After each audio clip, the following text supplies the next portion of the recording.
Hi there, good evening. Welcome here to the Prog Monster. My name is Murph and I'm the host of this show. So, we're here to do an episode of Look Back at a Classic Rock Album. And we're going to be doing this album from Creedence Clearwater Revival, or CCR as they're more readily known. This is the album Green River, their third studio album. This is actually the fourth anniversary edition, so it's got some bonus tracks on it as well. So this was released August the 7th, 1969, recorded at Wally Heider Studios in San Francisco. It's actually fairly short album, only about just under 30 minutes, a little over 29 minutes in length, on the Fantasy label and produced by John Fogerty, the leader of the band. So the band includes, of course, John Fogerty on lead and backing vocals, lead guitar, piano, keyboards, and harmonica. Tom Fogerty on rhythm guitar, Stu Cook on bass, and Doug Clifford on drums. So there are a total of 9 tracks on the original album. And then, of course, on the anniversary edition, which this is, there are another five tracks. So the additional tracks include Broken Spoke Shuffle, Glory Be, Bad Moon Rising, Green River, and Susie Q in a kind of a medley, and then Lodi.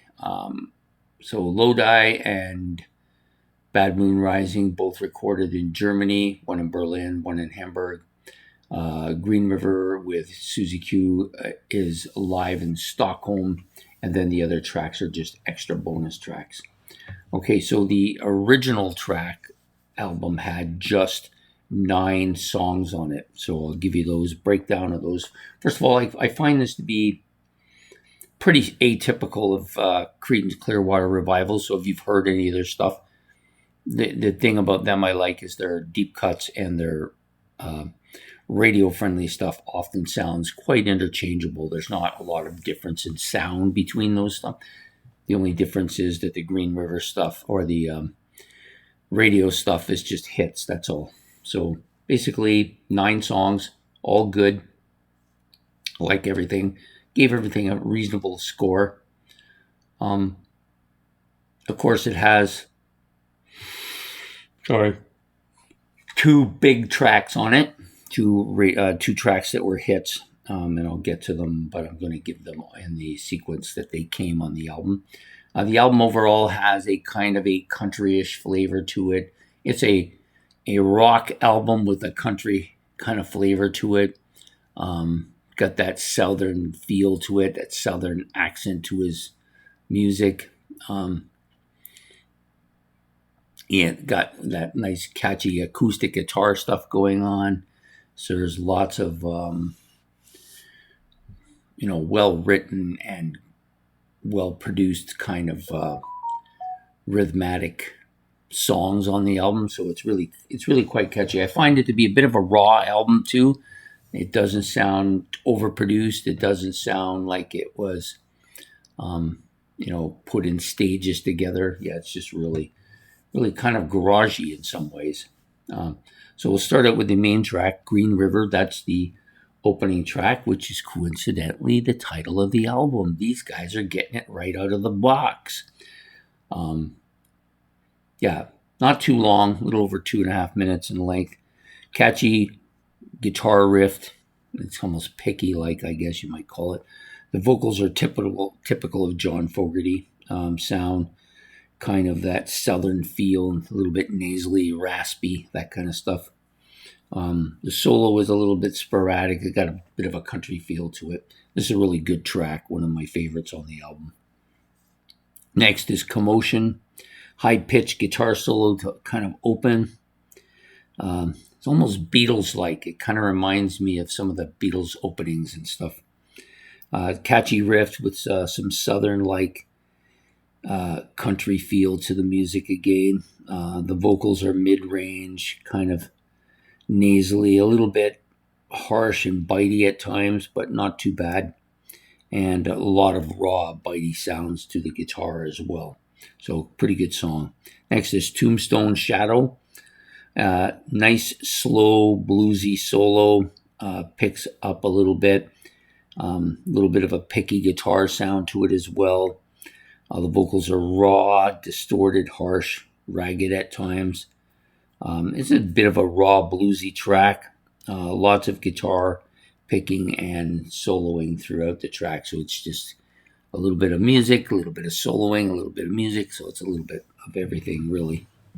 Next is the Wrote a Song for Everyone. This is kind of a little bit more slow, melodic, a little bit of a country feel to it. But it's also very bluesy at times as well. The vocals are a little whiny, a bit raspy, a little bit harsh sound, but good. Typical John Fogerty sound to them. Yeah, a bit of a southern sound to it for sure. Next up, so that's the end of side one. Side one is good. It's a pretty decent side of an album. Side two is much better though. It comes out of the gate with Bad Moon Rising, just pretty much the shortest track on the album, but really catchy acoustic guitar riff to open. Vocals frontal, raw, country-like, but rock-like as well. Catchy rhythm section to the song, so it's a real sing-along type song, I think. And most people know this. It's probably one of their most famous songs for sure.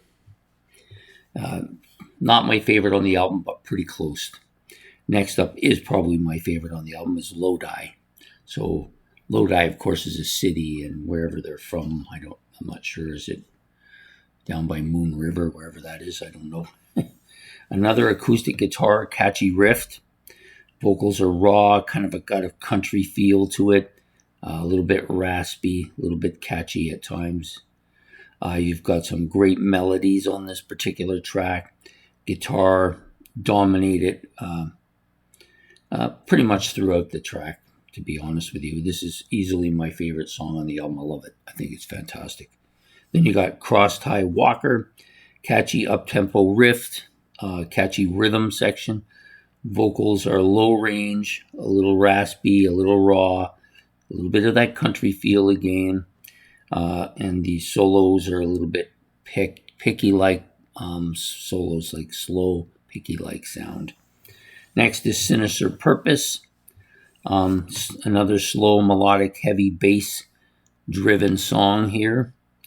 A little bit bitey, but a slow track as well. The solo's a little bit whiny. It's that high-pitched, whiny guitar solos, but still pretty good.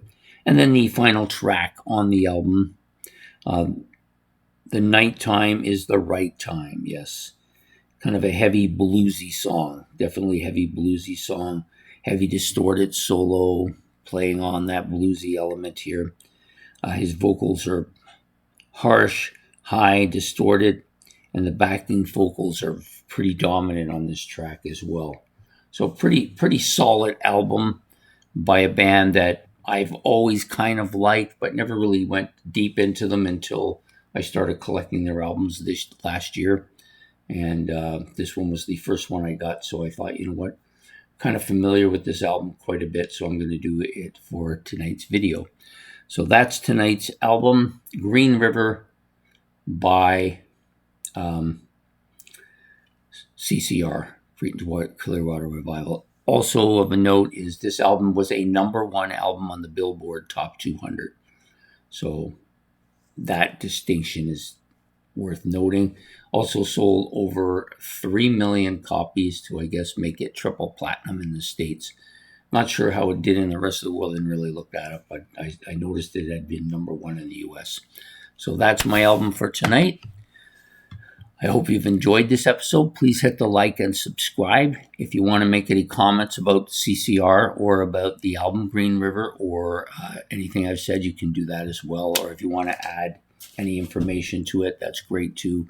Always add new information because that means I'm learning something as well as enjoying it, making this. So take care. Have yourself a good evening and goodbye here from the Prog Monster.